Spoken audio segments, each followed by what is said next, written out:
I want to see a rejuvenation, a restoration of people's spirits. I want to see they're more connected and they're empowered and to take control. I want to see sustainability and a growth in a positive way for this community.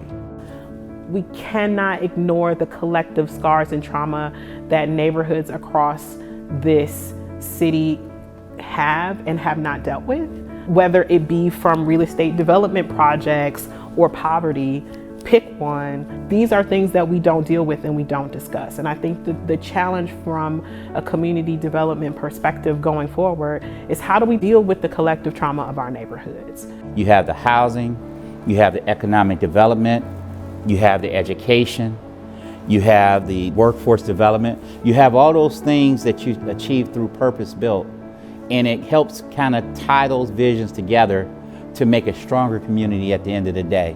How can we build a more equitable future for all? So it's not the haves and the have-nots, but those who have been long-time and long-term owners in our neighborhoods and communities are able to benefit. So like in my perfect sort of utopian scenario, right? Homeowners have real wealth in their homes and they're able to pass them down to their relatives who are able to benefit from those things. People really view our neighborhoods, the east side of Cleveland, as a destination and a place to go, a place to live, a place to thrive. And I hope that for all of Cleveland, that we really figure out that we are better together. Whatever is built needs to have a purpose. And that purpose needs to be to meet the needs of the community and to make the community better. And I think that's exactly what we're trying to do here. And I think that's exactly what the residents are trying to do here. And with that, with the partners we have and the leadership that we have, we're going to make this happen. First-time Black homeowners that have come out of public housing said, okay, babe, we're going to step out on faith and look at our financial records and let's buy a house. And that's how you start to grow equity in a community. Businesses start to open up, Black-owned, Black-operated businesses. Because at the end of the day, you want to live, work, play, worship in your neighborhood. We can have these things. This is the vision I see for our community. I think the residents kind of felt like, okay, when is it our turn? And so when you look at one of the lines from this day it's hashtag Woodhill's up next. And a big part of that was the residents saying, okay, it's our turn now, let's rock.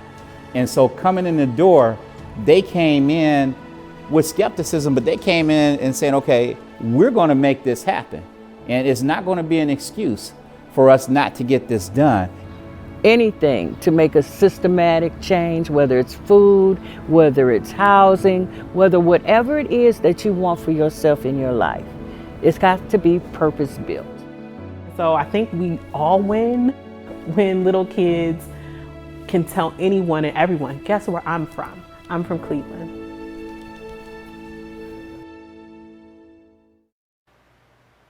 Good afternoon, and thank you for tuning into this panel as we continue our slate of programming for the Cleveland Foundation's 2021 Annual Meeting Week, presented by KeyBank. I'm Keisha González, Program Manager for Social Impact Investing and Community Development Initiatives at the Cleveland Foundation. And I'm excited to moderate today's conversation featuring experts from our community who are working in different ways and in different fields to foster inclusive economic prosperity in Greater Cleveland. I hope you enjoyed the powerful introductions about Cleveland purpose-built communities, the collaborative work that residents and community partners are leading in Cleveland's Buckeye, Woodhill, and Glenville Circle North neighborhoods is an inspiring way to kick off our conversation today. As you may know, the Cleveland Foundation has been developing a new strategic direction to guide our work over the next 10 years. Unlike a traditional strategic plan, we envision that this is an evolving strategy guided by some overarching themes and shaped by the input we receive from the community. So far, we have surfaced 3 strategic impact areas that are central to our work and to the quality of life of all Greater Cleveland residents. They are fostering inclusive economic prosperity, creating pathways to opportunity, building and sharing power. We want to work with people and organizations across every sector and field to understand how we best can achieve these strategic impacts together. Today, we will begin the conversation on fostering inclusive economic prosperity by hearing the perspectives and experiences of our esteemed panelists. I am joined by Jeremy Johnson, President and CEO of Assembly for the Arts, Ricardo León, Executive Director at Metro West Community Development Organization, and Karis Tzeng, Director of AsiaTown Initiatives at MidTown Inc. To kick things off, I'd like each of you to introduce yourselves and the organizations you're representing and sharing kind of a high overview of the work that you guys are engaging in. Thanks so much, Keisha. So yes, I'm Karis, the Director of AsiaTown Initiatives at Midtown Cleveland. We are a community and economic development nonprofit for the Midtown neighborhood, roughly between downtown Cleveland and University Circle. I focus on the AsiaTown neighborhood, and broadly, I think all the work we do moves towards creating a more welcoming place of belonging for this cultural hub that really is kind of a cultural beacon for Asian and API populations around the region. Awesome. Ricardo? Ricardo León, Executive Director of Metro West Community Development Organization. Metro West serves 3 neighborhoods on Cleveland's southwest side. It's Clark, Fulton, Stockyards, and Brooklyn Center. We are kind of a traditional CDC, but also kind of working on some innovative stuff now to really help have a conversation around this prosperity and how to increase the quality of life for folks in our community. And Jeremy? Great to be here. I'm Jeremy Johnson. I'm the President and CEO of Assembly for the Arts. We're a new organization that is really a coming together of 3 previous organizations. One is a nonprofit, one was a government funding agency that we were working very closely with, and the third is an advocacy. What they have all in common is we are unifying and elevating the voice of the creative industry across Greater Cleveland, artists, businesses, and nonprofits. I'm so excited to jump into this conversation, so just roll right into our first question. So prosperity means different things to different people. So how do you define economic prosperity, and how do you measure it? How does your collective work try to gauge how this work is transforming your respective areas of impact? Jeremy, would you like to kickstart this one? I'll kickstart us. It's a big topic that I've been thinking a lot about, and our organization, because we want to elevate and unify the voices around the creative industries, economic prosperity is right in the middle of it. We know through our research that the Greater Cleveland area accounts for about $9.1 billion driven into the economy from artists and artist organizations and collectives. We also know it accounts for about 55,000 jobs, more than that if we count every aspect of it. We've got to do a better job of, as you say, measuring the impact of artists and creatives in our neighborhoods, such as the neighborhoods you talked about earlier, the largest organizations, the smallest organizations, individual artists, and even for-profit organizations such as small businesses that really invest quite a bit into our creative vitality of the Cleveland area. I'm thinking of some of the shop owners or bar owners that have clubs and musicians. There are a whole bunch of industries involved in the creative arts. If we can measure that, we can really show how we can get more investment from the public side, the private side, to keep Cleveland growing and really to make, especially our local communities, our Black and brown communities that we're centering, to make them a part of Cleveland's resurgence after this pandemic. Karis? Yeah, just to add to that, I think, I think the story of Midtown is the center of a lot of economic growth in the past decade, with the Health Line growing right down Euclid Avenue. But I think at Midtown, we're really thinking about who is included in that change, and how do people interact with it, who benefits from it, and how does it, who can access it. So, while we have many large companies that are right along Euclid Avenue that create a lot of jobs and are really great economic drivers, are our residents able to access those jobs, and are they able to be included in them? I think a lot of it comes down to choice, like how can we choose, or who can choose what they can do with their lives, where they can work, where they can live, what businesses they can start, and where. And I kind of think about this vision of economic prosperity being that choice. Who is able to make that decision? Who is doing the choosing? And are residents able to direct their own economic futures? Absolutely.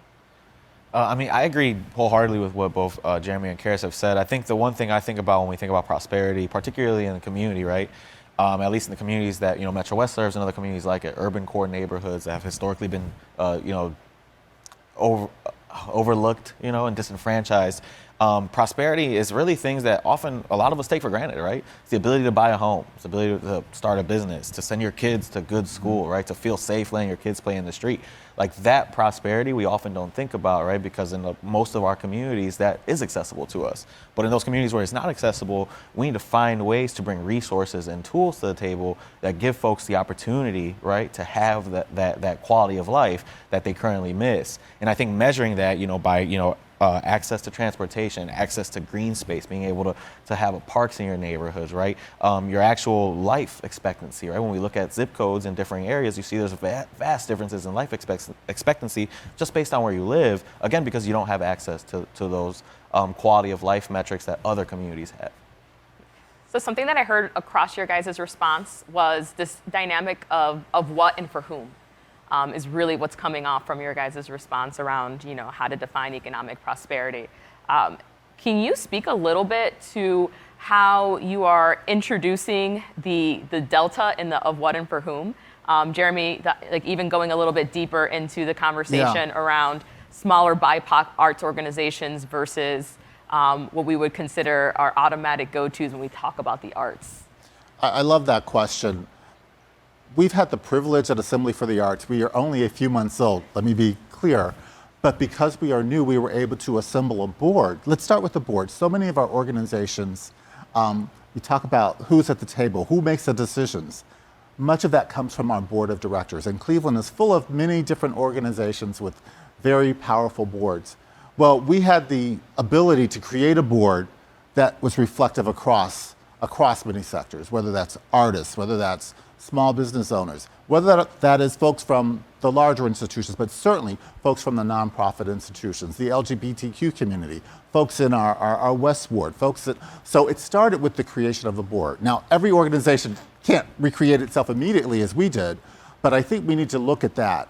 So that's one of the things we've done. So we do have some voices, and we need more across that table at the board level, and then we're going to continue to work, as many of my colleagues are, with getting the voices of the community with what we're calling assemblies. So I could talk about that a little bit later, but let's start with the board and who is on the board. Such an important reflection. Thank you. You guys have anything to add on that front? The only thing I would add, and I agree with Jeremy, and is I'm actually adding a few board members. We're adding a few board members tonight that are reflective of the community. So I wholeheartedly agree with that. I think the other thing is how do you create those spaces where your constituents, your residents, your artists have that voice and feel empowered that their voice is actually being heard, and then how do organizations and the ecosystem around them react to what is being said and bring about change that is actually provides benefit for those folks today. Yeah, I think building on that, I think how we communicate is so important, and how we respect who is included in the conversation. Are we saying I think it's so important to have, like you're saying, a more inclusive board, and that you're adding board members. I love that. But I think also, and I know that we are all doing this, but bringing up voices that maybe cannot sit on a board, or respecting the community expertise that we know is there, even if they're not sitting in a board seat. And or not completing a survey necessarily, that we still hold that information as valuable and true. Thank you so much for adding on to that conversation. So Jeremy, we're going to pivot over to you for this next question. Can you talk about arts and culture as an economic driver that is sometimes overlooked and misunderstood? Going a little bit deeper to what you've already started in our conversation. What needs to change in order for Greater Cleveland to realize its full potential within the creative economy? That's an excellent question, Keisha. When we think about Cleveland, it's great industries. We think about health. We think about higher education. And we also think about the arts. Sometimes they maybe not first or second, but I would like to believe, and I do believe, that the arts and culture, they affect all of our sectors. What we need to do is to see how it is woven through all of the sectors. Our big macro projects by the billions that we're going to be investing in soon in this area, whether it's the lakefront and reclamation of our green spaces, whether it's our neighborhoods, whether it's both infrastructure and community. What we need to do in arts and culture is make sure we're at the table at the beginning. Our arts and culture folks, yes, they are large institutions, but mainly for everyday folks, they are right in our communities. They're on that street corner in Glenville, or they're in Wood Hill doing work at a farmer's market on the weekend, but they're involving arts and community. There's so many levels of this. Arts education, teachers who are really embedding arts in our young people so they have a sense of community, a sense of self, and a sense of determination. How do we thread that through all of this, from that child in kindergarten through that big government-focused public-private effort that's literally changing the way our lakefront looks? How are artists and designers with community input a part of that? You already mentioned, Ricardo, the importance of housing, the importance of jobs. Artists and culture are woven through all of that. So making sure that we have that voice at all of these tables, not just at the end of the process. I would love to open this conversation, this portion of the conversation, over to our community development practitioners. How do you see what Jeremy just shared reflected on the ground in the work that you guys do? How does the creative economy flourish and thrive, both formally and informally, both in AsiaTown and in the Clark Fulton neighborhood? Yeah, I can start. I think one of the things Metro West, honestly and thankfully, Cleveland Foundation invested in Creative Fusion in the Clark Fulton neighborhood, and we've been working on that over the past 2 years, and it's been a blessing for us. And it has really has shown us what Jeremy has said. We now see it, right? Like, the reality is that art is often thought of as kind of like that last ditch effort, like let's just make something look pretty. But as we've been working in this space and really getting deep into the arts community, we realize that, those are just folks in our community, right? Like, everyone has some kind of artistic talent, right? And maybe they don't think about it in that way, but certainly even some of our cultural, things that we do, right? Some of the things that you see in our community that maybe, when you think about like graffiti or other kind of forms of like art that maybe is like anti-establishment, but still has value, right? We're seeing that coming through on a regular basis, on a daily basis, and really learning that community is incredibly rich. And there is, to Karis's point, there's a ton of talent to tap into that we have historically either, overlooked or kind of purposely kind of put it in a corner, right? And so kind of opening that door and saying, well, how do we bring, how do we show the rest of the world this amazing value and talent that we have in our community? Right, absolutely. I think in AsiaTown, one of our values, I think, that our team holds is thinking about arts and culture expansively and thinking about a lot of the members of our community. And I think, Ricardo, you were saying this a little bit already, but thinking of them as culture bearers. So thinking of our business owners, our chefs, our home bakers, the people running our grocery stores, like, they are holding our culture of our neighborhood, and they're passing it along to visitors, to residents. They're carrying it on in Cleveland. And I think that's amazing, and really, I think we need to uphold it, because if they're not passing those traditions on or learning them, or being able to share the foods or traditions that our cultures rely on, who is to do it? And so I think integrating that is so important. I also think just with MidTown more expansively, we've been fortunate to be able, again, to partner with the Cleveland Foundation and many other amazing partners to integrate artists into planning processes from the beginning. So with some work on East 66th Street, with thinking about form-based codes, amazing artists, Daniel Gray Contour and 12 Literary Arts, and Lexi Latimore. I think artists are communicators and speak to our souls in a different way that I think needs to be integrated from the beginning. I know that we could go down this rabbit hole for hours on end, and I really hope that we can create some time in the future, but I'm going to transition us to our next question. Ricardo, you and the team at Metro West have been focused on land ownership as a mechanism for economic prosperity. Can you share more about that work and what you're doing in that space, and how does land contribute to changing the narrative in the Clark Fulton neighborhood? Absolutely. That's a great question. I think it's something that we all struggle with, right? Especially in our communities, especially, again, underserved communities, that whoever owns the land, whoever owns that property has the most power, right? And you mentioned it early, in the beginning of the segment, and how important it is power sharing, right? And so Metro West, we're working on a couple different things, looking at what some of our colleagues have done and even other CDCs across the country, and understanding how they've been able to kind of look at this subject. And so a couple things we're working on. One is this idea on creating a community investment fund. The idea being that, there could be assets that are acquired by this fund that are owned in the community, commercial assets, and then residents can participate in the ownership of those assets, right? At monetary values which they can afford, and allows them to have a seat at the table. Certainly it'll allow them to generate a little bit of wealth. That's the goal, right? Is that everyone generates wealth. But almost more importantly is that power, is that being able to say what kind of restaurant you want in your neighborhood, what kind of business do you want in your neighborhood, what do you want, how do you want that new facility, that new building, that new development to interplay with the community and the street and the way that it's perceived, right? Those are all questions that have historically residents have not been able to answer. Right. And then the other kind of project that we're working on, which is in a very similar vein, is that idea of housing, right, and land ownership and housing. The reality is that home ownership has historically been a very difficult thing for folks in our communities to attain. And so how do we create opportunities for folks to have home ownership, but at the same time also maintain affordability in the neighborhood and our rental market, right? Because as we see investment increase and housing values increase, our renters, right, our tenants are often the first to get displaced. And so working on this idea of creating a mixed income neighborhood trust that would allow us to go out and invest at scale in affordable housing throughout the community.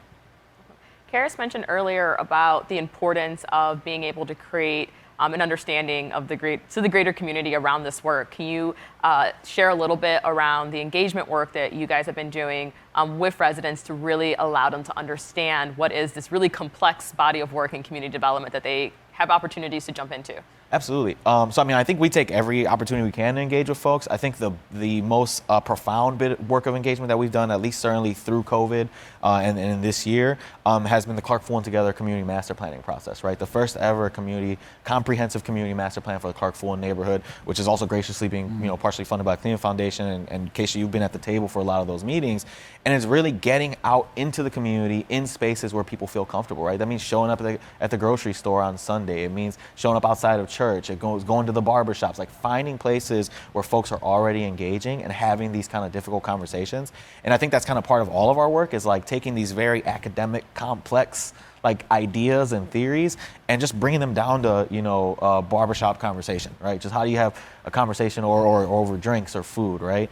And so that's really what we've done. We've kind of done at every step of the way, we have found ways to engage with folks in a very meaningful way. And then really just ask them the questions that kind of we can get the answers out of them, right? And then think about, hey, what kind of housing do you want to see in your neighborhood? What kind of business do you want to see in your neighborhood? Wouldn't it be cool to have this, and then have those conversations and then find, again, our responses, then what tools and resources do we bring to the table to actually meet those needs? Absolutely. Thank you so much for that response. Karis, you and the team at MidTown have supported and worked with a number of entrepreneurs and small business owners in AsiaTown. Can you talk about some of the challenges and opportunities that you're seeing as you've been going deeper into this work and engagement with this community? Yeah, absolutely.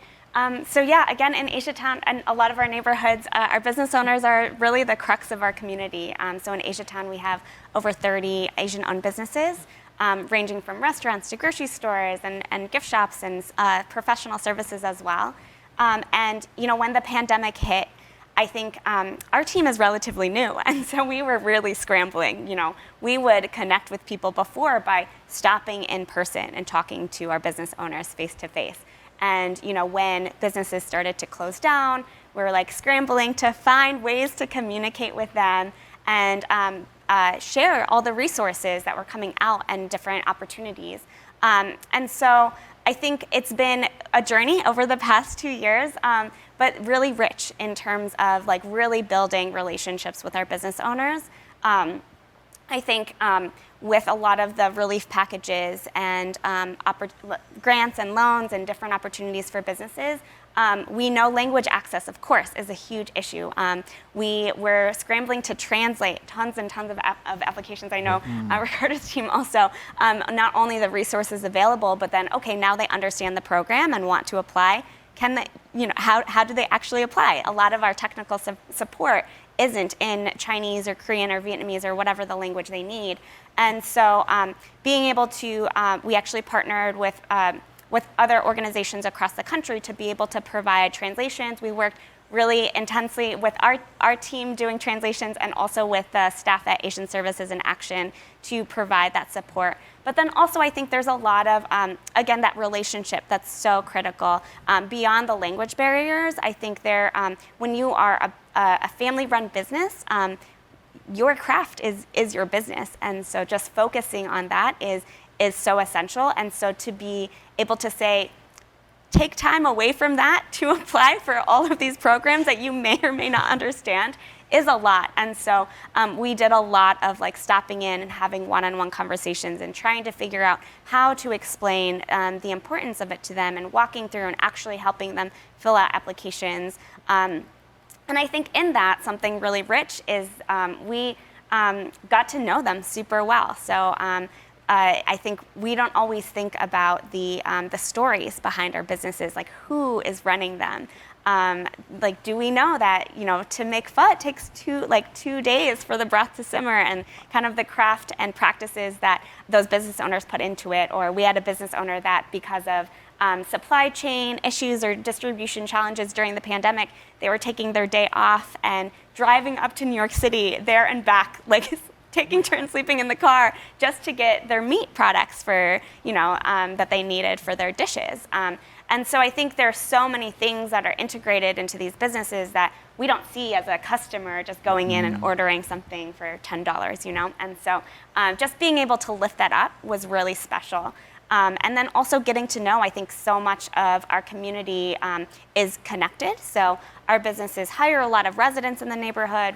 And getting to know them was really special. So, for example, we helped some business owners and restaurant workers get vaccinated. And one of them was so sweet, and when I got my appointment, she was like telling me tips like, here's what I did to hydrate, and here's what I did to feel better after, and offered me like congee to make sure that I felt better. And so I think there's like so much richness, of course, right? Because these are the humans that are running our economy. And so I think just knowing those stories behind them, knowing the humanity of the people who are laboring in our communities and working is so essential.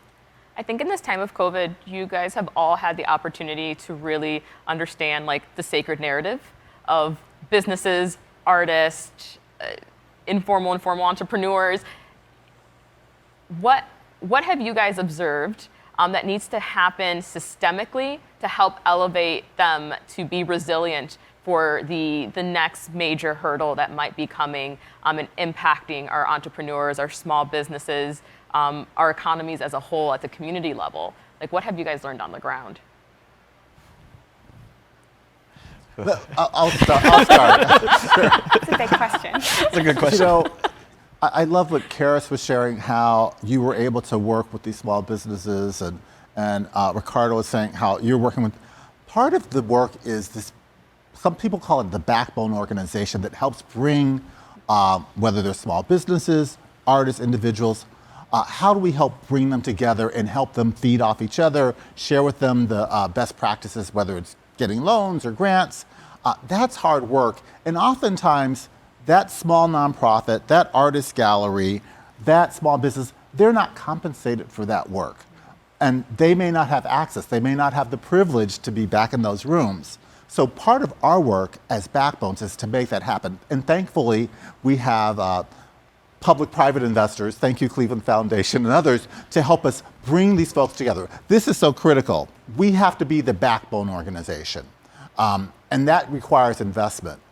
And that helps bring folks together. And where there are groups that are already together, I think of the music industry group in Cleveland, which actually pushed a national movement to make sure that venues would receive national funding from the Small Business Administration. This happened right after the pandemic. We had so many live venues in Cleveland shut down. They coalesced. So Assembly for the Arts, we're here to really support those groups that already exist and find where there are not groups that are connecting people. And that's one reason why I'm here, to connect with my fellow workers who are in the field. No, I'll add, because that's a great point, in just building community. I think what needs to happen is finding ways for those folks to get a seat at the table. Again, in whatever format that looks like, but the reality is that a lot of our communities, particularly our communities of color, have been left out of the conversation for a very long time, right? And I think between COVID and kind of the racial reckoning that our country has seen, post George Floyd, I think we're in a place that we need to just realize that that's just not okay anymore. Like, we have to accept the reality that those folks have value, they have talent, they have skill, they have work ethic, and they want to be at the table. It's not that they don't want to be, they just don't know how to get there. And so organizations like all of ours are trying to find those ways. to bring those folks, and uplift those voices, like Karis said earlier, in a very meaningful way, in a way that is not just kind of using them for that soundbite and then kind of turning our backs on them, right? Which a lot of folks historically that has happened, and so they do kind of get turned away from our sectors. And so just finding ways to have those very real, honest conversations and then being accountable to those folks. Yeah, I think having those conversations and uplifting those voices, empowering them to make sure that we actually all believe that they do matter, and that we're showing that too, and holding those as important. But also, I think it's we've created these systems that are intentionally vague and complex. And some of that is necessity, and some of that is just how they've been built. And so opening it up, becoming more transparent, lifting out that transparency in systems and demystifying them. One of my colleagues at MidTown has created this Real Estate 101 series that's like kind of basically like this 4-part series just talking about like what is real estate? Like how do you come to own land? What are the systems in Cleveland that mechanisms that you can do that through? And so I think that's just one example and one step of many things that we could be doing to show that regardless of race, of citizenship status, of language that you speak as a first language, or a myriad of other examples that these people still matter, everybody still matters, and deserves to be part of those systems. So this is for all the panelists. So from where you stand, what are the greatest barriers that prevent greater Clevelanders from building wealth, launching businesses, or contributing to the regional economy in other ways? And I know that you guys just kick-started into that conversation, but if you guys could take a deep dive into really surfacing what are those systemic barriers, what have been the complexities that have kept people from opportunities like homeownership, from opportunities to elevating their creative businesses, or even something as simple as accessing resources. I'll take a stab. Looks like you're about to say something, Ricardo. I think it goes back to your point, Jeremy. It's just resources, right? I think that's the biggest hurdle. You can break that down into kind of all these different sectors, but the reality is that the resources have not been directed at those folks, right? At our small businesses, at our artists, at our families of color who want to become homeowners. And we know that the resources are there, right? It's just a way of kind of massaging those budgets and finding where the avenues in which we can deploy those resources in a way that's equitable, right? And then looking at our systems, to Karis' point, looking at our systems that have been designed and saying, well, if this was designed inequitably from its inception, then it's never going to be equitable no matter how many resources you deploy. And so in those instances where we do know that we're operating in systems that are inequitable, how do we start reshaping that, right? And how do we have leaders step into those spaces and say, hey, this is what needs to happen?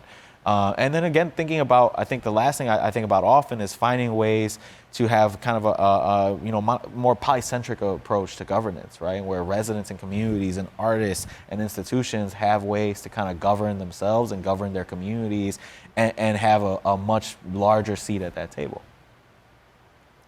I love the way you say how finding ways for communities to find ways to govern themselves. It reminds me of this thing called democracy. That we say we live in a democracy, but so much of it is opaque and not really visible and accessible.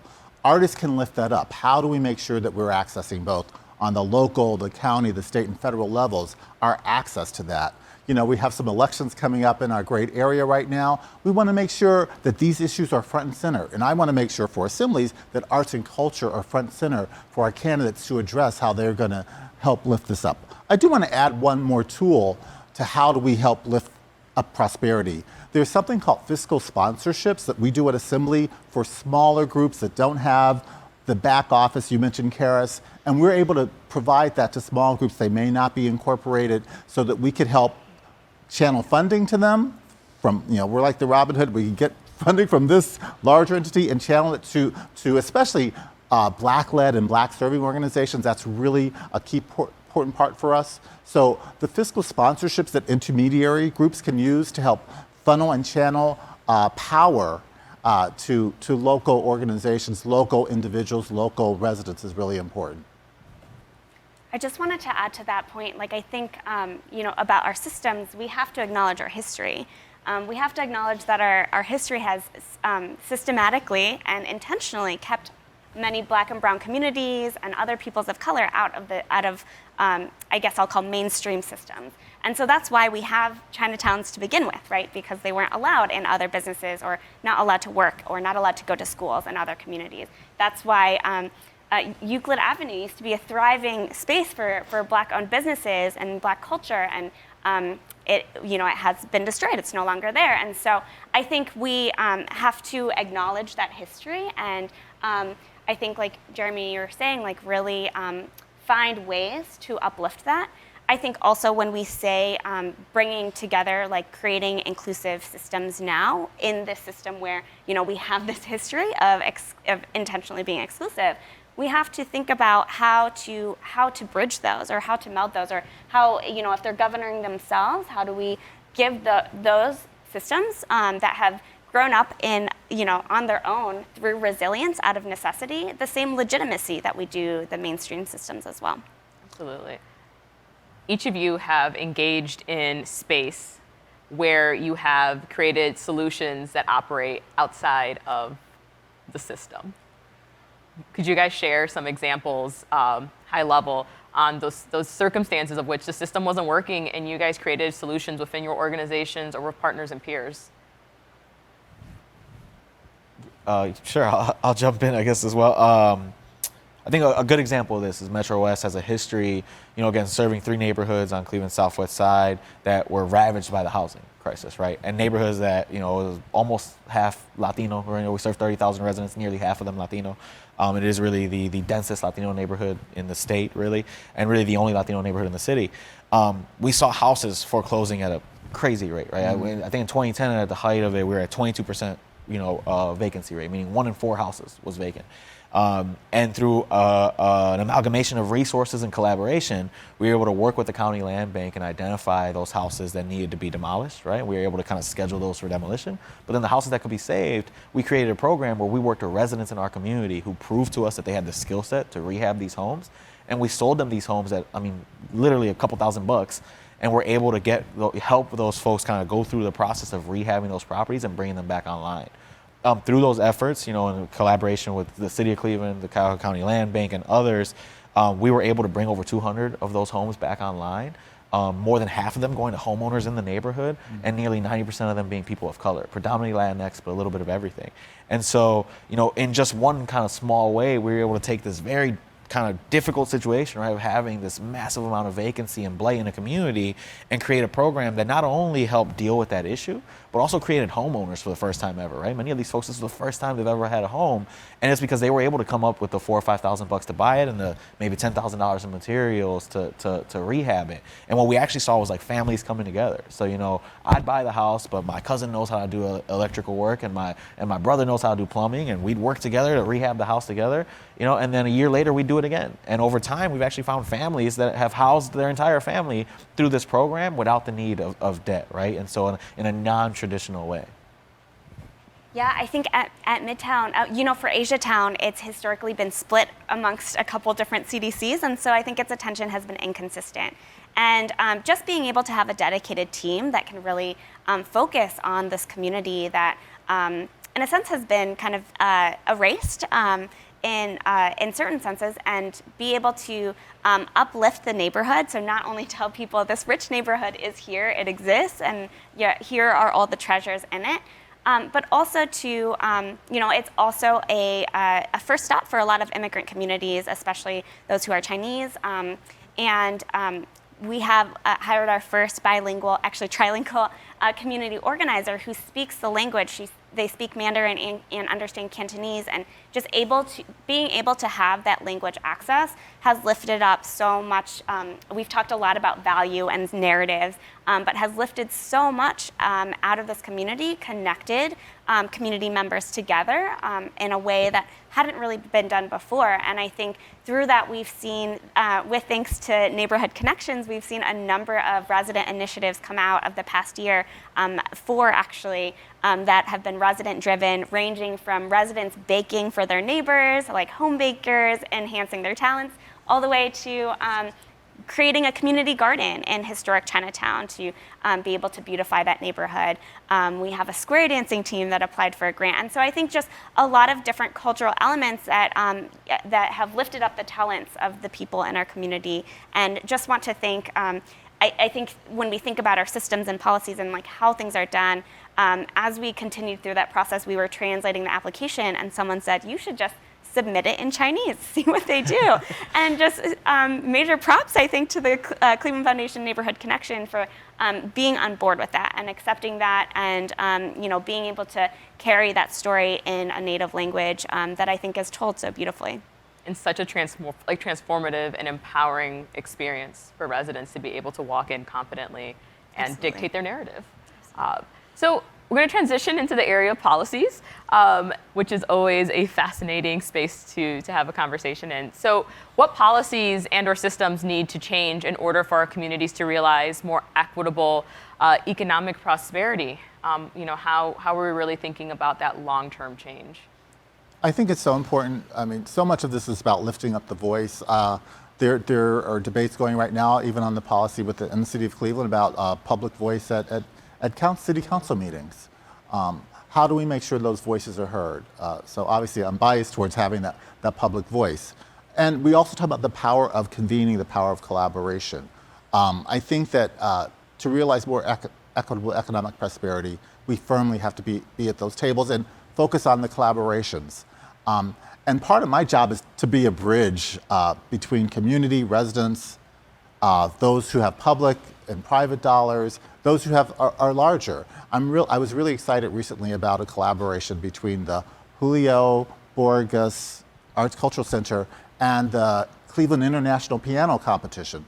Two strangely different groups, but because they had a common board member, a common person, they were able to come together. I attended a local community concert in, I think it's in Brooklyn, Brooklyn Center. Brooklyn Center, and totally free to the public. We got to hear this wonderful Spanish pianist performing classical works, popular, inspired works.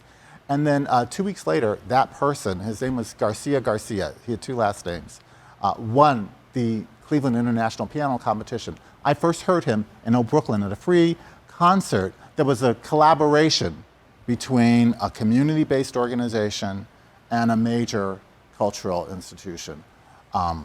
And it was a win-win for all of us. For that local community organization, brought folks to their organization to see all of that they do, not just the piano competition. And it was a win-win for this larger organization that works with the Cleveland Orchestra and that has international reputation. So that's just one example of how do we try, and folks were getting paid, that's the other thing. It's really important that artists and cultural folks, and even sometimes as we depend on our local residents to be part of these ongoing task forces and workforces, we need to think about equity in terms of compensation. Yep. Absolutely. Because while they're attending, what about childcare? What about the other jobs that they're not attending because they have to work multiple jobs if they have a job? All of these things that some of our more well-heeled friends don't have to concern themselves when they're wonderfully volunteering. But when we talk about centering folks from disenfranchised communities, how are we making it worth their while to continue to fight this fight? As intermediaries, we need to bring that to the fore to sort of equal this level of economic prosperity.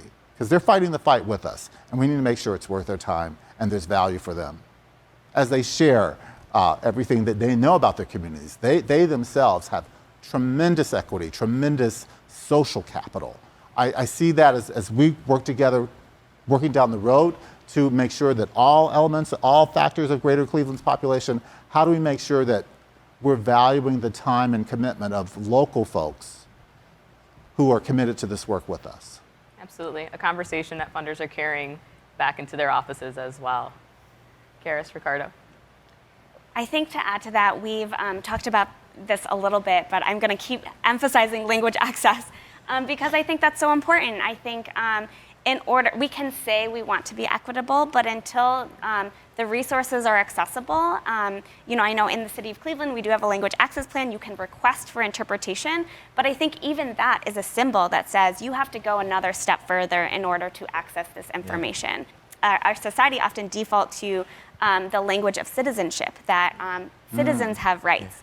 But the truth is, not all of our community are citizens of the United States, and non-citizens have rights too, and pay tax dollars, and oftentimes are incredibly engaged in our civic in our civic realm.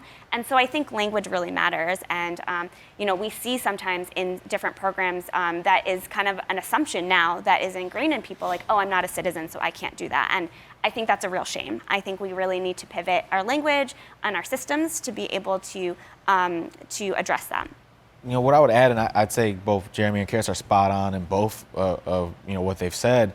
The other thing I think about, kind of taking more of like a 30,000 square foot in the sky view, is what kind of legislative policies are there for our institutions to invest in the work that we're doing. What I mean by that is, when we look at other regions, other states, other cities, there are actual like tax credits that allow businesses to invest into a nonprofit and get that as a tax credit. Or there are legislative policies that allow for nonprofits to invest into those real estate developments that are happening in their community and allow them to generate a return from that investment that's happening, right? And they can be an equitable partner at the table. And so what are we thinking about in legislative practices, right, in governance, and philanthropy can help with this, right? Because philanthropy has kind of helped do this along the way, and some of the initiatives, even in the Clark Full and Together planning process of getting our institutions at the table in a meaningful way and creating that power sharing between our communities and our institutions.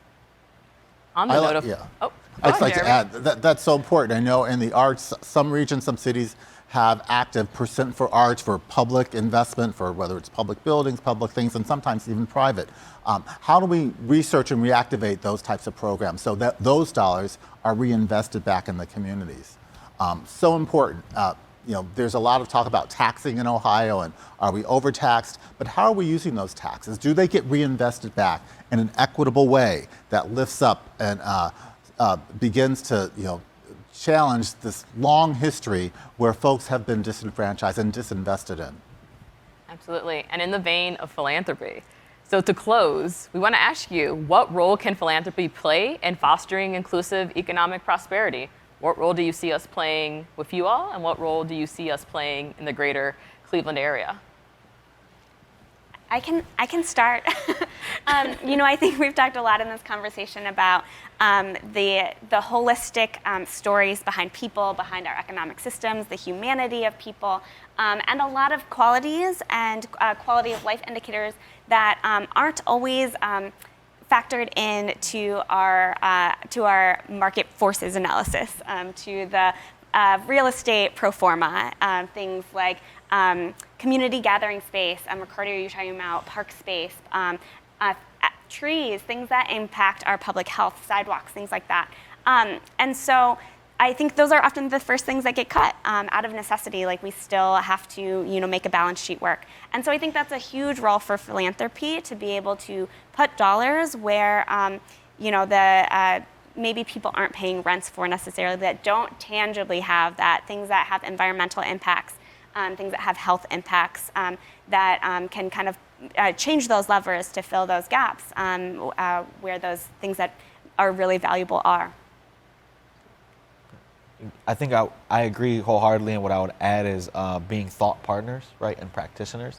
I think that historically, particularly between the nonprofit and philanthropic sector, there can kind of be almost like a parental, relationship at times.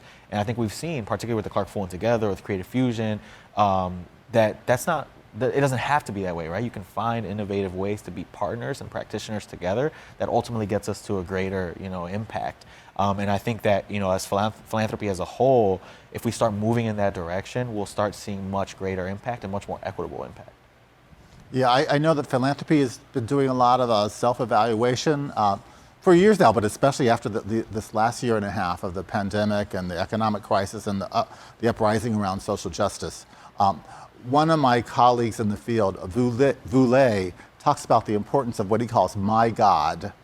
My God stands for Multi-Year General Operating Dollars. And he challenges philanthropy to think about that, the long-range view with entrusted nonprofits, and to make it more more easier, more effective for those nonprofits to do this community-based work, for intermediaries to do that work. So I just throw that out, and I know we are so grateful in the Cleveland area to have huge investment from the likes of the Cleveland Foundation, which is leading the way. Absolutely. And how can we share those best practices with other philanthropies, other foundations to follow suit? Absolutely. And we're so fortunate to have folks like you to like experiment in those spaces and to try to build and strengthen the concept so that we can really elevate it into just a condition of what philanthropy should be. Thank you, Jeremy, Ricardo, and Karis, for the conversation today. I know that we only scratched the surface on many of these topics, and I hope that we can keep the conversation going in different ways. At the close of our annual meeting week, everyone who registered for this program will receive a brief survey that we hope you will complete. This survey is one of the many ways that we will be engaging the community for input on our strategic direction and our work moving forward. A reminder to our audience that this is the first of 3 lunchtime panel conversations happening this week, and we hope that you will continue to tune in for the others on Thursday and Friday. You can learn more by visiting our website at www.clevelandfoundation.org/annual meeting to see the full schedule of our annual meeting week events. And now, as we close, please enjoy a closer look at the wonderful work of the Cleveland Print Room, one of our many local arts organizations and groups we are celebrating throughout our annual meeting week. And thank you so much for joining us.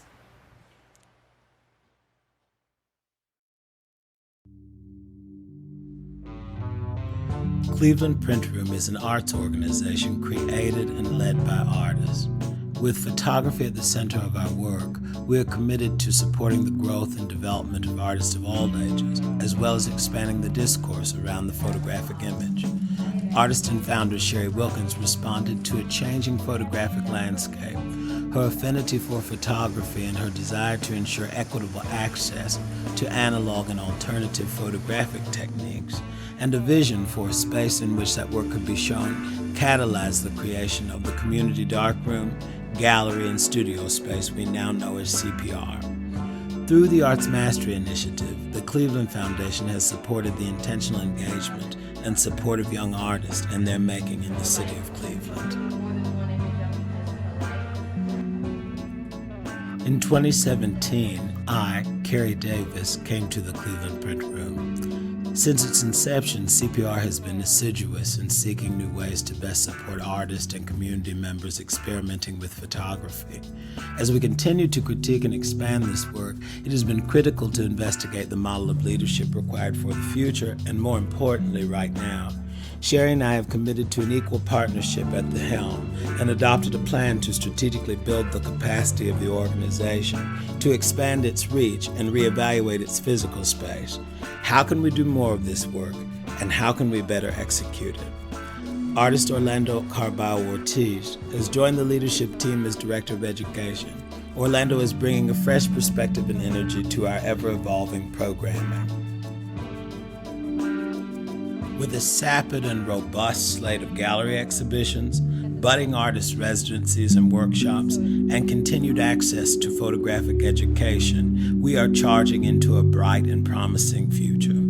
We are dedicated to elevating both the image and the artist. We support experimentation and challenge exclusionary ideologies in the photographic community.